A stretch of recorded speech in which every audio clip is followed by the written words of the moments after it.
Respetuosos y cordiales saludos para todos. Enero 2019 ha sido un inicio de un año convulso y también trágico en el hemisferio occidental. El año inició con el gobierno más poderoso de la Tierra sufriendo el cierre parcial más largo de su historia, por un agrio debate político entre la Casa Blanca y el Congreso de los Estados Unidos, inmersos en un insensato juego de suma cero en torno a la discusión del ya célebre muro fronterizo. Colombia sufre su primer atentado terrorista desde la firma de la paz, con cauda de una veintena de muertos en la sede de la Academia de Policía en Bogotá, lo cual ha dado por cancelado las negociaciones de paz entre el gobierno de Iván Duque y el ELN. En México, la iniciativa del presidente López Obrador de controlar el robo de combustibles genera un caos social de imprevisibles consecuencias. Y la semana pasada, en un municipio mexicano, han muerto al menos 85 personas tras la explosión de una toma ilegal de combustibles.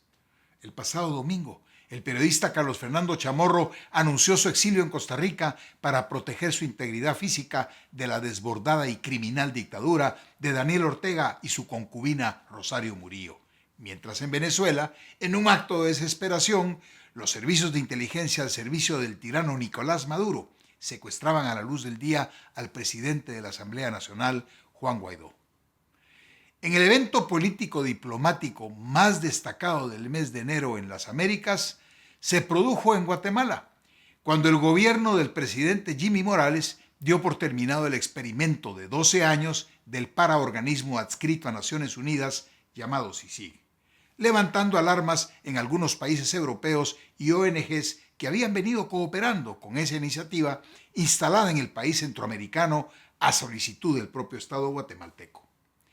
Contrastando con la actitud de protesta de los europeos, el gobierno de los Estados Unidos reaccionó con una escueta declaración de apoyo a las decisiones soberanas del gobierno de Guatemala, no sin la protesta de algunos senadores y congresistas de la bancada demócrata.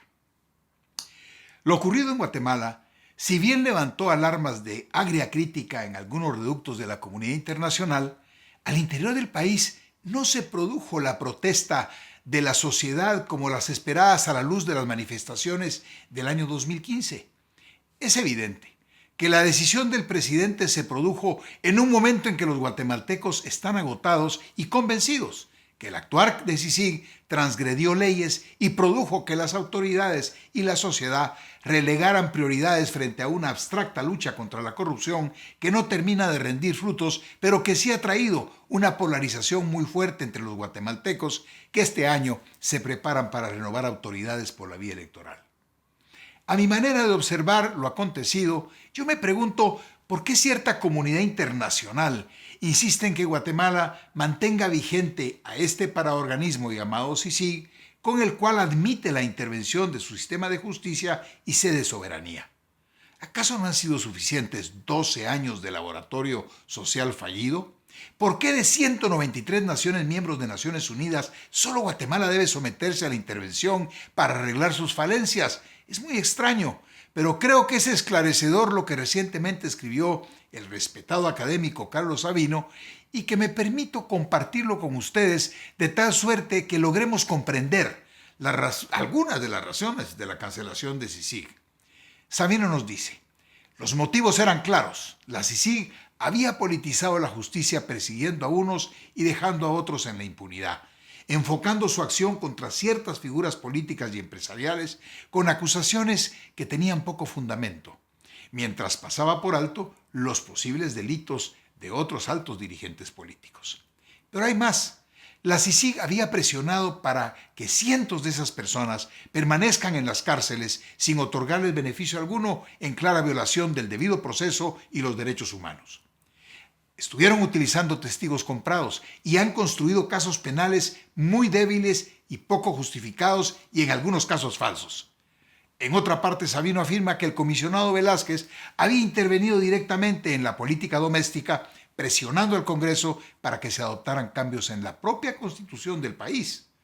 La última acción de Velázquez, que despertó justificada preocupación en buena parte de la ciudadanía, fue firmar un convenio con el organismo que tutela el proceso electoral en el país para tratar de ese modo influir en las elecciones generales de junio próximo. Por todo esto, y por varios otros motivos que el presidente Morales expuso detalladamente hace pocos días, el Ejecutivo tomó la decisión de interrumpir de inmediato la labor de dicha comisión, sin esperar a septiembre cuando vencía el convenio firmado.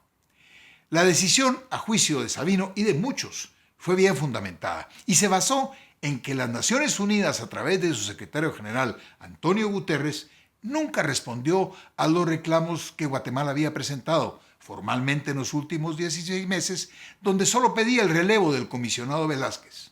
Fin de la cita de Sabino. En mi opinión, hay una conclusión dura pero cierta. El cálculo político le falló al secretario general Guterres. Él eligió por Velázquez y no por Sisi, y provocó una razonable reacción del gobierno guatemalteco de denunciar el convenio al comprobar que la situación había trascendido de lo institucional a lo ideológico. Hasta la próxima.